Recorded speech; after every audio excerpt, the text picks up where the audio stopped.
In his business, sensitivity and discretion are a must. Undertaker Kostas Baboulas speaks softly as he presents the latest collection of luxury marble funerary urns. His customer, Anastasia Nicoloudi, wants to have her relatives cremated. That's what the family did when her grandmother died 2 years earlier. But because there aren't any crematories in Greece, people must rely on neighboring countries.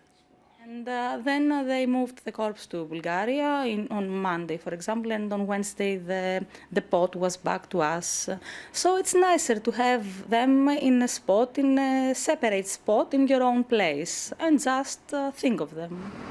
The demand for cremations is rising all across the country. Economic hardship in Greece has left few people able to afford a private grave. Antonis Alakiotis has been lobbying for many years to allow people to opt for less expensive cremation. He began his campaign 10 years ago to fulfill the last wish of a friend. He also had to send the body to Bulgaria.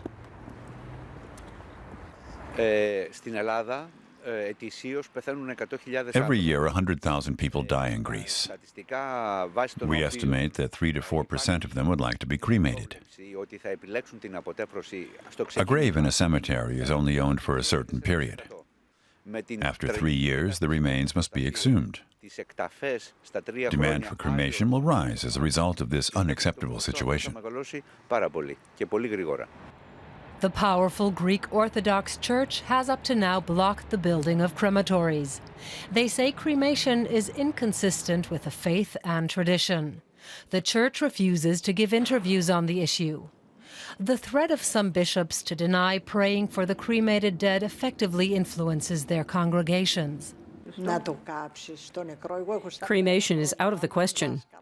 I was married to my husband for 41 years. There's a grave I can visit where I can light a candle. If he'd been cremated, only the ashes would be left, and they could be thrown away. I'm opposed to it as an Orthodox Christian. The Church says we should be laid to rest in the same soil on which we tread in life. Antonis Alakiotis wants to overcome conservative opposition to cremation. For that, he needs a political ally. Greece made the cremation legal over a decade ago, and crematories can be built.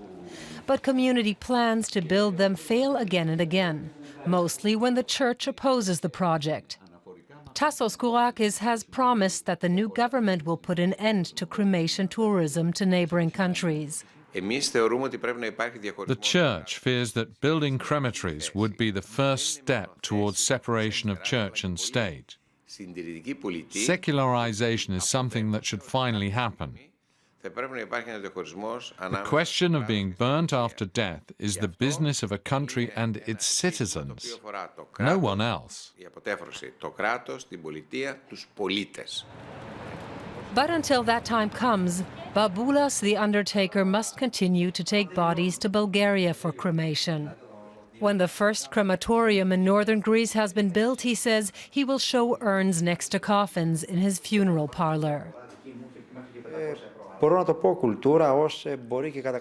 Customs and traditions are changing for us too. Cremation is modern, especially for people who don't have all that much to do with the Church and think the Church interferes too much in their private affairs. The newly elected government is expected to issue a permit to build the country's first crematorium before the year is out. That would enable Greece finally to join other European countries who already allow their citizens to be cremated if that is their final wish.